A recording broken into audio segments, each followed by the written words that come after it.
प्यारे दोस्तों, आज के लेक्चर में हम due MSc mathematics entrance exam 16 में ग्रुप और रिंग से जितने भी क्वेश्चन पूछे गए हैं यहाँ पर सबका एक एक करके डिस्कशन करेंगे।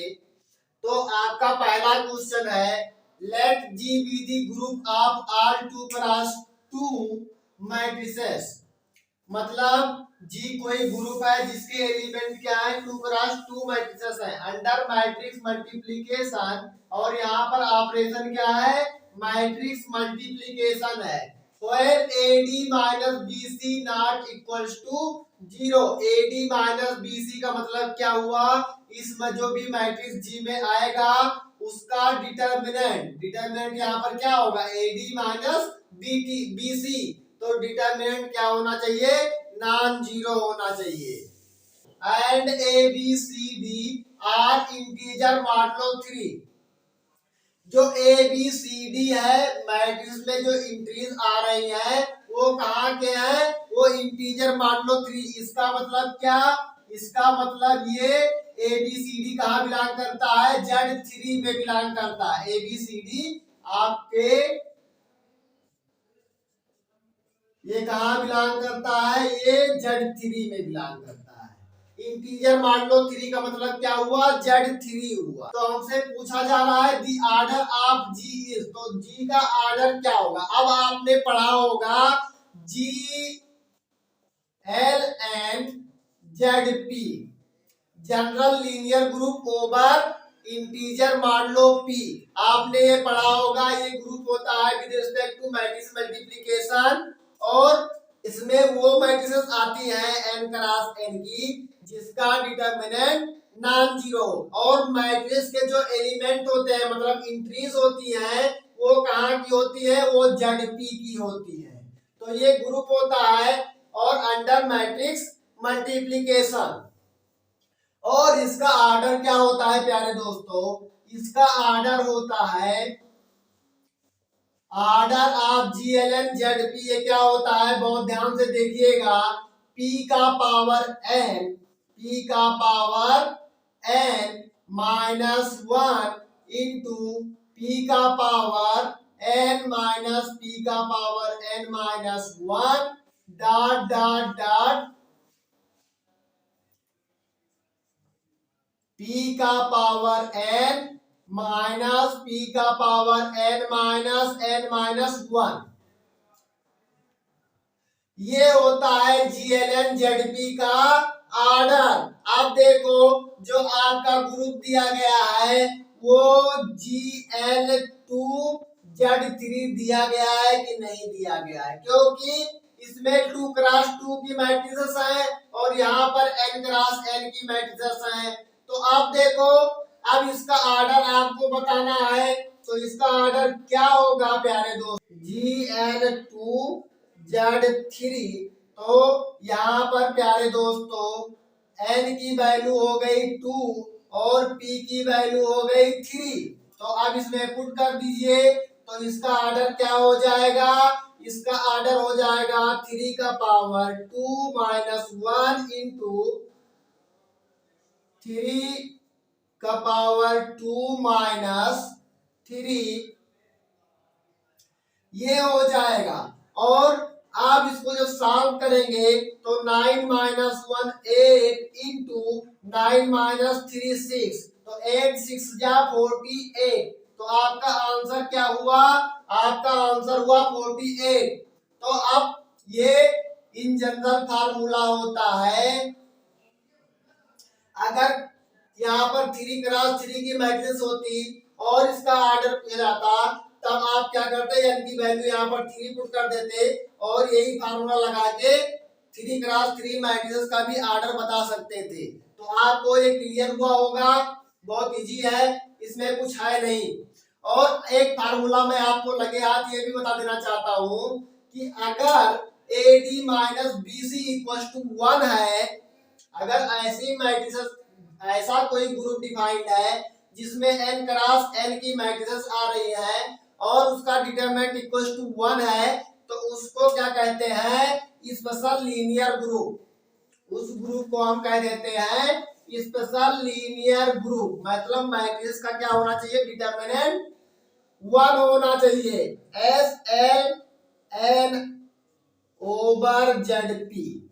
इसको मैं बताता हूं, और इसका आर्डर क्या होता है, इसका आर्डर सेम यही होता है, बस केवल P-1 से डिवाइड करना होता है। तो इसका आर्डर क्या हो जाएगा, आर्डर ऑफ SLN ZP। ये कब आप अप्लाई करेंगे, जब यहाँ पर डिटर्मिनेंट क्या हो, 1 हो, केवल 1 के लिए अप्लाई होगा, और बाकी सारे के लिए ये अप्लाई होगा। तो अब ये क्या हो जाएगा, p का पावर n माइनस 1, p का पावर n माइनस p का power n minus 1 dot dot dot p का पावर n माइनस p का पावर n माइनस 1 अपान p-1। ये क्या होता है, order of special linear group over ZP। अब आप देखिए question number second, which of the following polynomials is not irreducible over Z। अब इसमें में से पॉलिनोमियल आपको गिवन है, और आपको बताना क्या है कि कौन सा इरेड्यूसिबल नहीं है। तो चलो एक एक काम पोस्ट मास्टर करते हैं और चेक करते हैं कौन सा इरेड्यूसिबल है और कौन सा इरेड्यूसिबल है। तो सबसे पहले आप ये जान लीजिए कि इरेड्यूसिबल चेक करने का तरीका क्या होता है। तो एक बेसिक तरीका ये होता है कि अगर इरेड्यूसिबल मान लो कि आपको Z पे चेक करना है और इस पॉलिनोमियल को चेक करना है, तो अब देखो आप कह रहे हैं fx is irreducible over Z if. अब ये इरेड्यूसिबल कब होगा, ओवर Z पर, जब फॉर ऑल x बिलोंग करे Z में और fx नॉट इक्वल टू 0 हो जाए। मतलब अगर मैं 1 लेता हूं कहां से, Z से, तो f1 क्या होना चाहिए, नॉट इक्वल टू 0 होना चाहिए।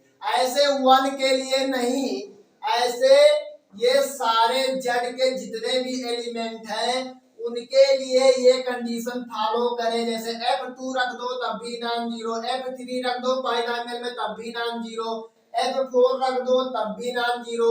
जैसे मैं आपका C ऑप्शन लेता हूं और चेक करता हूं क्या ये इरेड्यूसिबल है कि नहीं है। तो आप देखो fx इक्वल टू क्या है, x³ प्लस 2x प्लस 1। आप मान लो मैं 0 कहाँ का एलिमेंट है, Z का, तो 0 रखो तो f0 क्या हो जाएगा, f0 0 plus 0 plus 1 equal to 1 आ गया, जो कि नॉट इक्वल टू 0 है। तो ये जो आपका पॉलिनोमियल हुआ ये तो 0 के लिए इरेड्यूसिबल हो गया, लेकिन और भी नंबर आपको देखने होंगे। 1 पर देखिए तो 1 प्लस 2 प्लस 1 3 आ गया, 1 पर भी ये क्या हो गया, इरेड्यूसिबल है। अब -1 पे चेक कीजिए, क्योंकि हो सकता है -1 पर हो जाए। तो -1 जब यहाँ पुट करेंगे तो -1, और यहाँ भी माइनस हो जाएगा, तो -1 -2 -3 और +1 -2 नॉट इक्वल टू 0। तो अब देखो -1 पर भी ये पॉलिनोमियल क्या है, इरेड्यूसिबल है।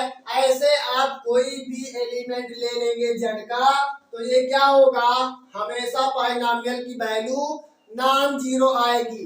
तो पॉलिनोमियल आपका क्या हुआ, इरेड्यूसिबल हुआ। तो C ऑप्शन आपका करेक्ट हो गया, मतलब ये इरेड्यूसिबल है। और इसमें पूछा क्या गया है, नॉट इरेड्यूसिबल, तो ये तो इरेड्यूसिबल हो गया। तो अब इनकरेक्ट पूछा गया है तो ये इनकरेक्ट हो जाएगा।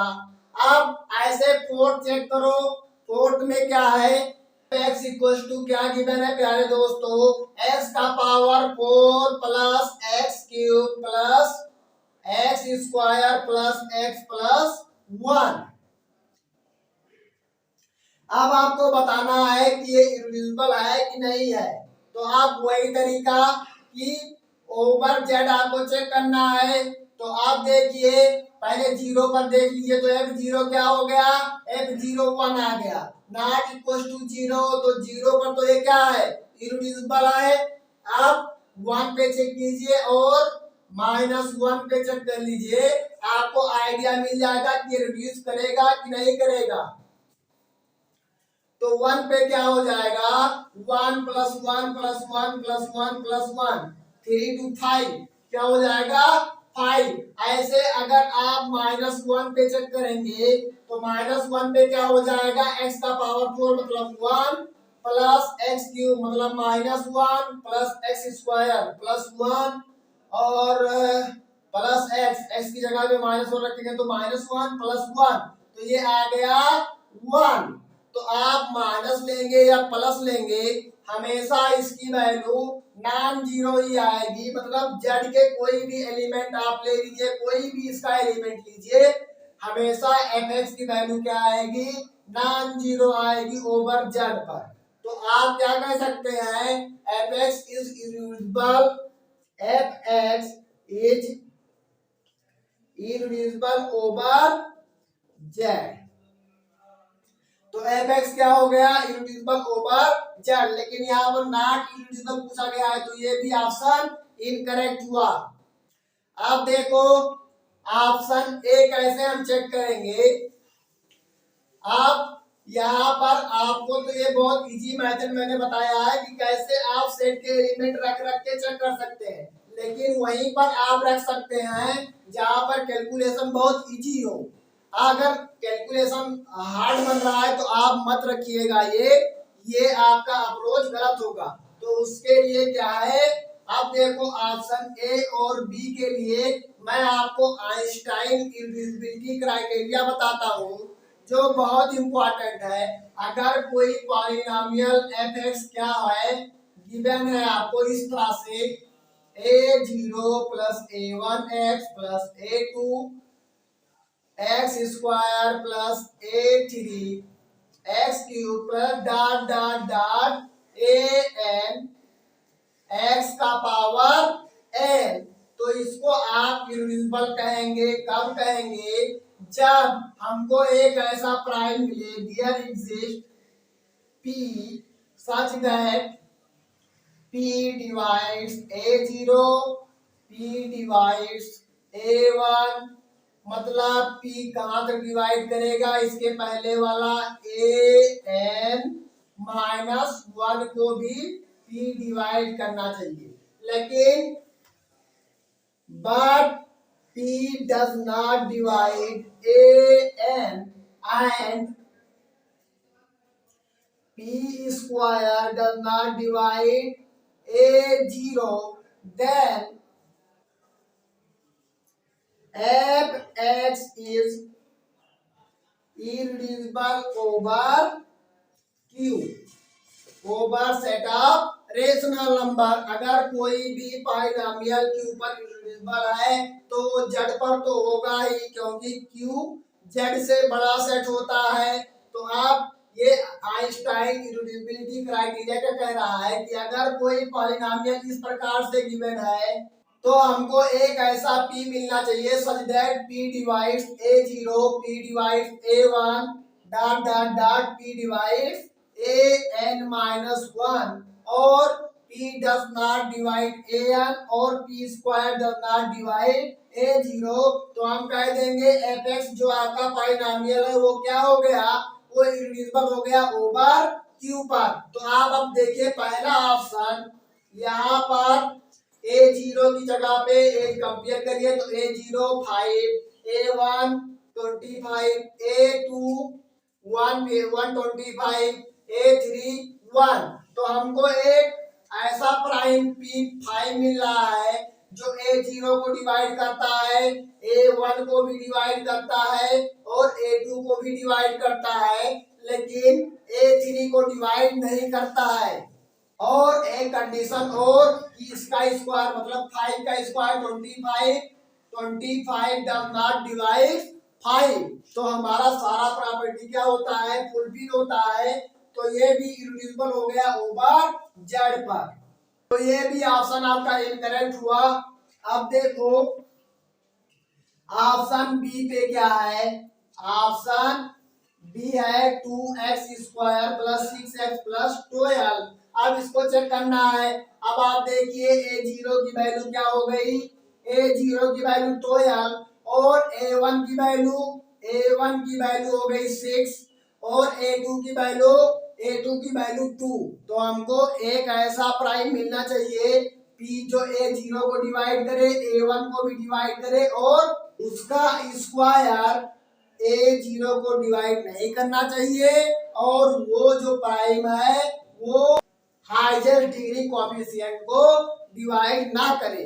तो आप देखो हमको 3 ऐसा मिलता है p इक्वल टू, अगर हम 3 ले लें तो 3 12 को डिवाइड करता है, 6 को डिवाइड करता है, लेकिन 3 2 को डिवाइड नहीं करता है और 3 का स्क्वायर 9 12 को डिवाइड नहीं करेगा।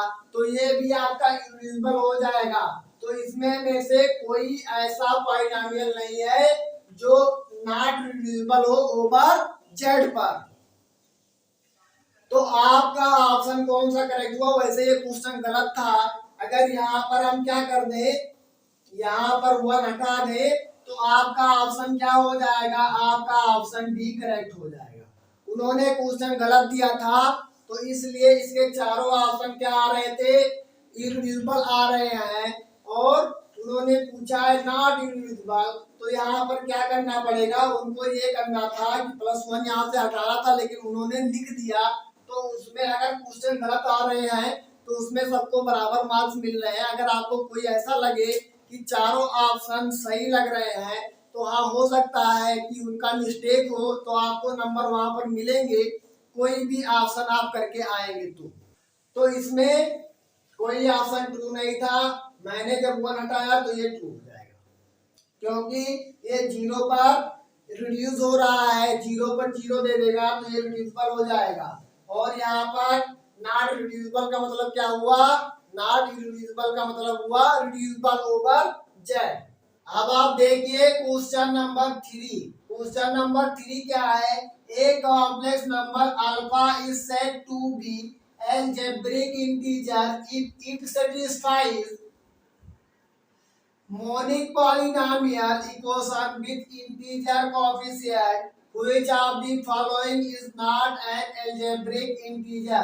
क्वेश्चन में आपको क्या बताना है कि इसमें कौन सा एल्जेब्रिक नहीं है। तो आप सबसे पहले जान लेते हैं कि मोनिक पॉलिनोमियल क्या होता है, फिर उसके बाद एल्जेब्रिक इंटीजर क्या होता है ये जानते हैं। तो मान लो f(x) कोई पॉलिनोमियल है x² प्लस x प्लस 1।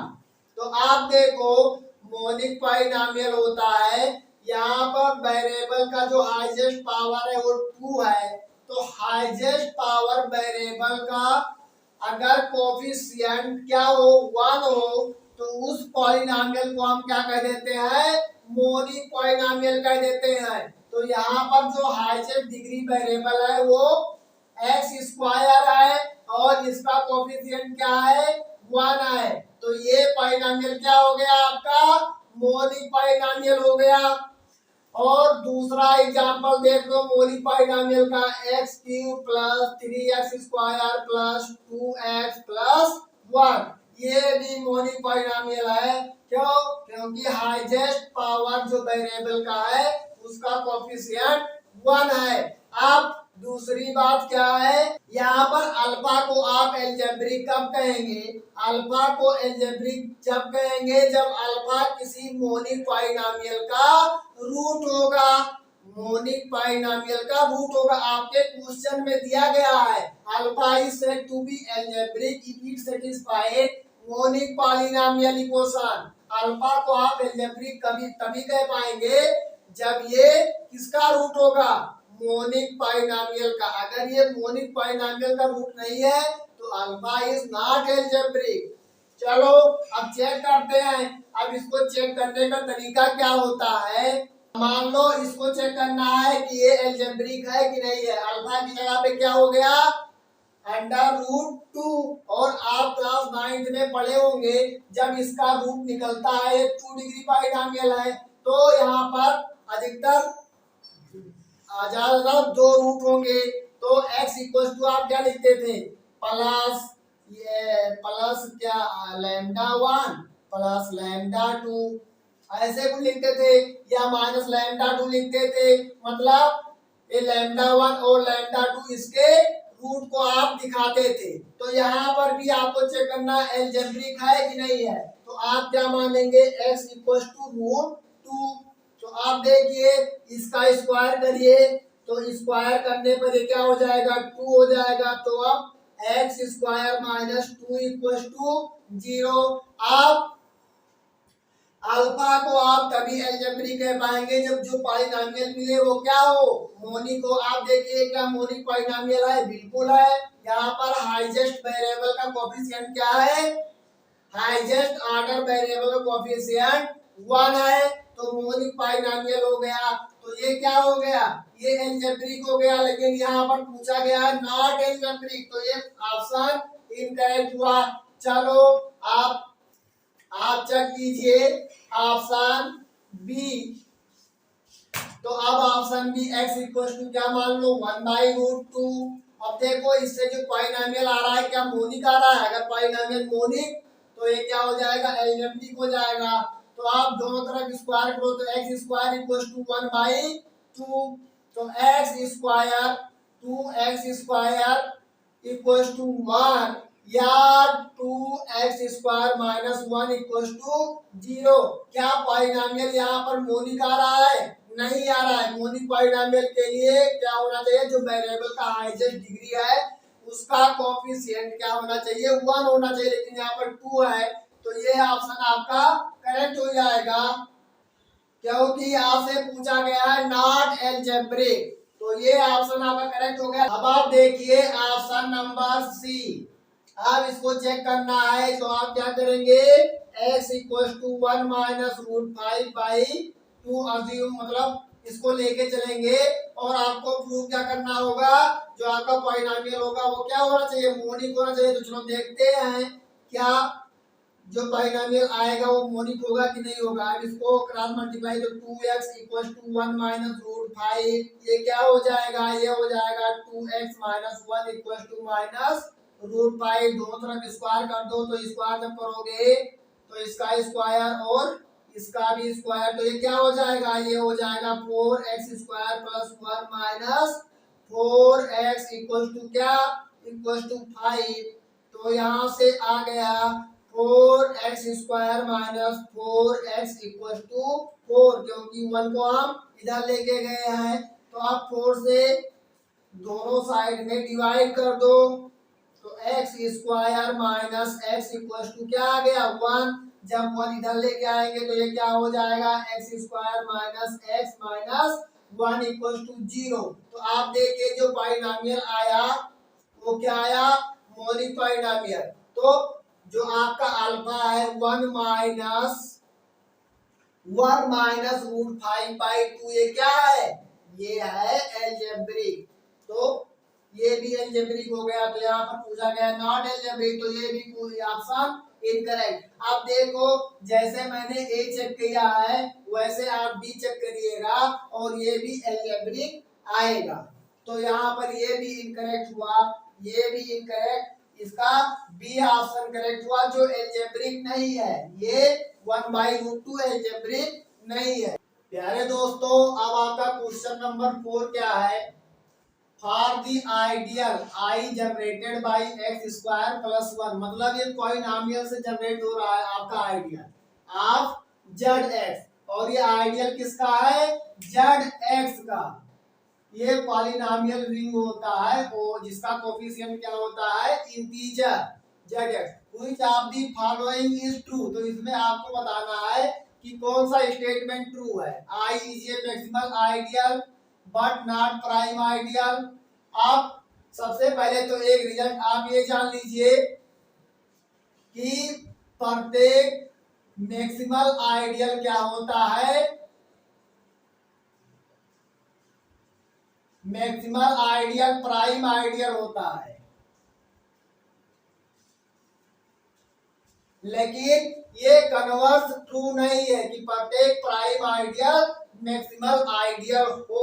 तो पहला option maximal ideal but not prime ideal, भाई रिजल्ट तो हमारा कहता है मैक्सिमल आइडियल प्राइम आइडियल होगा, तो ये पहला ऑप्शन तो वैसे इनकरेक्ट हो गया।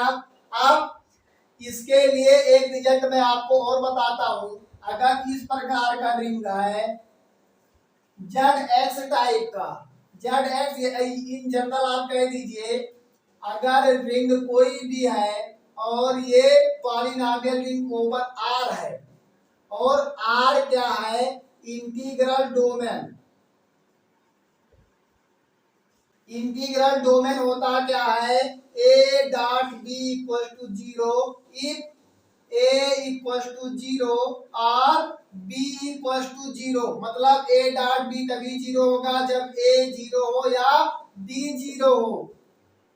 तो अगर इस प्रकार के एलिमेंट आते हैं तो उस रिंग को हम कह देते हैं, कम्यूटेटिव रिंग को इंटीग्रल डोमेन कह देते हैं। अगर R इंटीग्रल डोमेन है और I जो आपका पॉलिनॉमियल से जनरेटेड कोई भी आइडियल x का power n plus dot dot dot plus x का पावर n माइनस 1, ऐसे कुछ इस प्रकार से है, प्लस डॉट डॉट डॉट 1 है, इस प्रकार से पॉलिनॉमियल से अगर ये जनरेट है और ये पॉलिनॉमियल इररेडुसिबल हो जाए ओवर क्या, ओवर जो भी रिंग यहाँ पर गिवन है उस पर अगर ये इररेडुसिबल हो जाता है तो हमारे पास एक बहुत अच्छा रिजल्ट होता है। हम डायरेक्ट इस आइडियल को कह देते हैं कि ये आइडियल आपका क्या होगा, ये आइडियल आपका प्राइम होगा। और यहाँ पर अगर ये R जो आपका रिंग है ये फील्ड हो जाता है तो हम इस आइडियल को कह देंगे ये आइडियल मैक्सिमल होगा। तो यहाँ पर जो आपका Z गिवन है, Z क्या है, Z फील्ड नहीं है, ये इंटीग्रल डोमेन है। तो और आपका जो आइडियल है, आइडियल जनरेटेड बाय पॉलिनॉमियल, तो x स्क्वायर प्लस 1, ये इररेडुसिबल है किस पे, Z पर, ये इररेडुसिबल है किस पे, जेड पर। तो अब देखो जो आपका ये आइडियल है, ये आइडियल क्या हो जाएगा, प्राइम आइडियल हो जाएगा। तो I is prime but not maximal, और आप इंटीग्रल डोमेन है तो अब मैक्सिमल की गारंटी आप नहीं दे सकते हैं। तो I इज प्राइम तो होगा लेकिन मैक्सिमल नहीं होगा। तो आपका ऑप्शन बी करेक्ट है और बाकी सारे ऑप्शन इनकरेक्ट हैं। तो ये रिजल्ट बहुत शानदार रिजल्ट है और अगर इस प्रकार क्वेश्चन आए तो डायरेक्ट ये रिजल्ट अप्लाई करके आप बता सकते हैं। प्यारे दोस्तों अब देखिए क्वेश्चन नंबर 5 क्या है, consider the following statements, every Euclidean domain is a principal ideal domain. दूसरा, every principal ideal domain is a unique factorisation domain. तीसरा, every unique factorisation domain is a principal ideal domain. और चौथा, every unique factorisation domain is Euclidean domain. Then पहला क्या है, statement first and second are true. तो आपको बताना है इसमें में से कौन सा स्टेटमेंट ट्रू है। तो आप देखो यूक्लिडियन डोमेन को हम क्या कह देते हैं, शॉर्ट में ईडी कह देते हैं।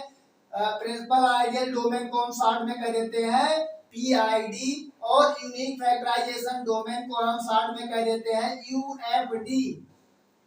तो अब मैं आपको एक बहुत शानदार रिजल्ट बताता हूं, जो इस प्रकार के स्टेटमेंट को तत्काल आप डिस्कार्ड कर सकते हैं और पता लगा सकते हैं कि कौन सा स्टेटमेंट ट्रू है। तो अब ये रिजल्ट क्या है, रिजल्ट है अगर कहीं आपको फील्ड दिख जाए, फील्ड, तो ये इंप्लाई कर देगा ईडी, ईडी मतलब यूक्लिडियन डोमेन, और अगर ईडी है तो ये इंप्लाई करेगा पीआईडी, अगर पीआईडी है तो यूएफडी, अगर यूएफडी है तो इंटीग्रल डोमेन, ये ऑटोमेटिक हो जाता है। लेकिन ये कन्वर्स ट्रू नहीं, अगर कोई इंटीग्रल डोमेन है तो आप उसको फील्ड नहीं कर सकते हैं, लेकिन अगर फील्ड है तो उसको Euclidean domain, PID, UFD, integral domain, इनमें में से कुछ भी हो सकता है। अगर यूक्लिडियन डोमेन है तो पीआईडी, यूएफडी या इंटीग्रल डोमेन, इनमें में से कोई भी हो सकता है। ऐसे पीआईडी है तो यूएफडी या इंटीग्रल डोमेन कोई भी हो सकता है। लेकिन अगर पीआईडी अगर आपको ये कहना है कि फील्ड है तो इसको चेक करना पड़ेगा क्या ये फील्ड है कि नहीं है। उसकी अलग प्रॉपर्टी होती है, चेक करने का अलग तरीका होता है। लेकिन यहाँ पर समझ लो ये विरासत चल रहा है कि बाबा का धन बाप को, बाप का धन बेटे को मिलता है, उस प्रकार का ये कॉन्सेप्ट है। तो आप देखिए पहला every Euclidean domain is a principal ideal domain. देखो every Euclidean domain principal ideal domain भी होगा, यूनिक फैक्टराइजेशन डोमेन भी होगा और इंटीग्रल डोमेन भी होगा। तो पहला ऑप्शन करेक्ट, यूडी इंप्लाई क्या कर देगा पीआईडी। और every principal ideal domain is a unique factorisation बिल्कुल सही है। पीआईडी क्या इंप्लाई करता है, यूएफडी इंप्लाई करता है, तो ये भी सही हो गया। और तीसरा every unique factorisation domain is principal ideal domain, मतलब ये क्या होगा यूएफडी है तो पीआईडी होगा। इसको चेक करना है, इसके लिए काउंटर एग्जांपल मैं देता हूं। जेड, इसके लिए काउंटर एग्जांपल है जेड एक्स, ये क्या है ये यूएफडी तो है लेकिन पीआईडी नहीं है। और फोर्थ ऑप्शन क्या है, every unique factorisation domain is Euclidean domain, बिल्कुल ये भी गलत है। क्योंकि अगर यूनिक फैक्टराइजेशन डोमेन है तो केवल क्या हो सकता है इंटीग्रल डोमेन हो सकता है, डायरेक्ट वो हमेशा होगा, लेकिन यूक्लिडियन डोमेन होना जरूरी नहीं है। तो ये भी आपका स्टेटमेंट इनकरेक्ट है और ये भी स्टेटमेंट इनकरेक्ट है। तो इसमें में से कौन सा स्टेटमेंट करेक्ट हुआ, फर्स्ट एंड सेकंड? तो statement first and second are true, तो आपका ऑप्शन ए करेक्ट हो गया। तो आप देखिए कितना अच्छा यहाँ पर कॉन्सेप्ट आपको सीखने को मिला है और मैं आशा करता हूँ कि आपको बहुत अच्छे से ये समझ में आया होगा। और ऐसे वहाँ पर टाइम बहुत कम होता है तो आपको रिजल्ट पता ही होना चाहिए इस प्रकार के, ताकि आप क्वेश्चन 1 मिनट के अंदर कर पाए। और क्वेश्चन करते समय आपको बिल्कुल घबराना नहीं, जो क्वेश्चन ना आए उसको छोड़ के आगे बढ़िए। हो सकता है कि आगे बहुत इजी क्वेश्चन हो, उसमें आप उलझिए मत। ये क्या होता है, ये कॉम्पिटिटिव एग्जाम करने का रामबाण तरीका यही होता है, यही नियम होता है कि जो क्वेश्चन ना है तो उसको छोड़ देना ही बेहतर होता है वहां पर। तो आज के लेक्चर में मैंने ग्रुप और रिंग के जितने भी क्वेश्चन 16 में पूछे गए थे सब डिस्कस कर लिए हैं। तो आपको ये क्लियर हुआ होगा और बहुत अच्छी तरीके से क्लियर हुआ होगा। तो आज के लिए इतना ही और अगले लेक्चर में फिर मिलते हैं 17 का क्वेश्चन लेके। आपके लिए धन्यवाद।